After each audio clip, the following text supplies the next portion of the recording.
Dan tentunya semua rangkuman kabar itu akan kami sajikan dalam kabar utama malam hari ini. Dan kita akan buka jumpa kita untuk bisa melihat kabar mengenai artis Jessica Iskandar yang marah besar kepada tersangka penipuan yang telah merugikan dirinya hingga 9,8 miliar rupiah. Tersangka yang menjalankan modus tipu-tipu bisnis sewa mobil sempat kabur ke Thailand dan menjadi buron Interpol. Kenapa ngambil uang orang sembarangan? Welcome home. Mana uang saya? Balikin uang saya. Welcome Balikin uang saya. Welcome home. Balikin mobil-mobil saya. Uang saya balikin. Kamu kemana aja bro? Kemana aja? Kemana aja? Pengecut kamu nih. Kemana aja? Istri saya sedang hamil kemarin. Masih aja kamu melakukan itu. Kemarin kemana aja? Mana hatimu? Mana uang saya? Mana mobil-mobil saya? Mana? Nggak bisa ngomong. Kenapa ngambil uang orang sembarangan? Amarah tertumpah dari Jessica Iskandar dan suaminya Vincent Verhaagh. Keduanya tidak mampu membendung emosi melihat kemunculan Christopher Stefanus Budianto alias Stephen di Bandara Soekarno-Hatta, Tangerang, Banten. Stephen inilah tersangka penipu yang telah merugikan Jessica Iskandar hingga nominal 9,8 miliar rupiah. Pria tersebut bahkan melarikan diri ke beberapa negara selama 1,5 tahun untuk menghapus jejaknya.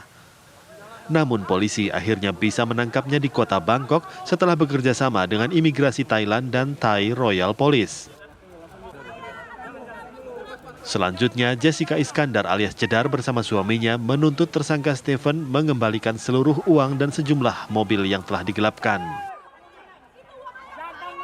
Iya, tentunya ini semuanya ada proses yang panjang ya. Jadi nggak langsung senilai total sekian 9,8, tapi bermula dari perkenalan saya sama tersangka. Saya kenal sekitar 6-8 bulan. Kemudian karena mobil saya nganggur, waktu itu di Jakarta ada satu mobil Alphard. Sedangkan saya tinggal di Bali, terus dia menawarkan untuk menyewakan mobilnya kepada dia, kepada tersangka, dengan imbalan per bulannya 22 juta. Nah, di beberapa bulan awal itu sekitar 6 bulan itu pembayaran lancar masuk ke dalam rekening, saya cek. Tapi saat itu pun tersangka itu selalu menggambarkan dirinya itu flexing, kompeten, kenal banyak instansi dan memang terkesan powerful gitu ya. Jadi saya juga berani gitu mempercayakan mobil kedua saya, yaitu Mini Cooper. Nah, dari Mini Cooper itu uang pertamanya masuk, tapi habis itu karena kita memang berteman baik, kita setiap hari ketemu, jadi saya tuh udah ada sistem kepercayaan, apalagi dengan image yang dibangun tersangka tuh begitu luar biasa ya, seperti kayak orang yang masih muda tapi successful, punya banyak link kenalan gitu. Jadi lanjut ke mobil-mobil selanjutnya, ada juga mobil yang saya beli di Jakarta, yang saya titipin kepada tersangka gitu. Iya, itu prosesnya panjang sih. Jadi satu-satu pelan-pelan gitu. Tapi tuh investasinya tuh ditawarkan oleh tersangka itu bahwa ada mobil yang mau dijual dengan harga sekian. Terus misalkan saya beli dengan harga 1M gitu misalkan. Jadi saya transfer ke tersangka 1M.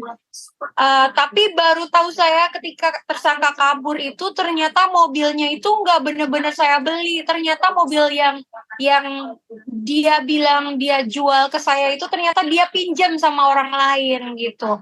Jadi saya baru tahu itu setelah dia kabur gitu. Tapi selama proses mulai beli mobil itu tersangka tuh pokoknya memberi kesan bahwa semuanya tuh baik-baik aja, lancar, selalu memberikan bukti rekening, bukti transfer. Di mana yang saya baru tahu dia kabur, akhirnya saya cek ternyata itu bukti-bukti transfernya tuh palsu gitu. Kayaknya di 6 bulan pertama deh itu uangnya masuk. Saya baru sadar saya menjadi korban itu ketika saya baru aja melahirkan. Itu ada teman yang memberi info, memberi kabar kalau apa tuh namanya, baru memberi kabar waktu saya melahirkan itu bahwa tersangka itu kabur gitu. Yang pasti saya pribadi, saya cuma bisa berharap hukum Indonesia bisa ditegakkan. Saya merasa orang ini begitu kuat dan powerful sampai bisa lolos kabur dari hukum itu sekitar 18 bulan, bisa mangkir dari panggilan polisi, mangkir dari BAP. Itu kan kita nggak tahu dia punya power yang seperti apa. Makanya saya pribadi saya cuma minta perlindungan hukum dari Pak Kapolri, Pak Listio Sigit. Semoga bisa melindungi saya, mendampingi saya, menyelesaikan kasus ini agar saya bisa mendapatkan keadilan yang seadil-adilnya, agar hukum di Indonesia bisa ditegakkan, agar persoalan ini juga bisa menjadi contoh kepercayaan masyarakat bagi hukum di Indonesia masih bisa ditegakkan. Selanjutnya terungkap, Stefan ternyata tidak hanya menipu Jessica Iskandar. Penipuan juga dialami sejumlah korban di Bali dan Jawa Timur dengan modus operandi serupa. Informasi selain kami di Subdit Ranmor menangani perkara itu, ada juga di Polda Bali, di Polres Denpasar, dan juga di Polda Jawa Timur. Itu yang akan nanti kami koordinasi apakah memang benar, kami akan berkoordinasi dengan semua rata penipu gelap. Akal bulus tersangka Stefan dalam bisnis tipu-tipunya begitu menggiurkan. Ia mengiming-imingi keuntungan 66 juta rupiah setiap 3 bulan untuk satu mobil Alphard milik Jessica. Tidak hanya itu, Stefan juga menipu dengan menawari Jessica membeli mobil mewah untuk disewakan lagi. Kecurigaan Jessica Iskandar muncul setelah beberapa waktu karena Stefan mangkir dari kewajiban mentransfer setoran sewa mobil. Tim TV One mengabarkan.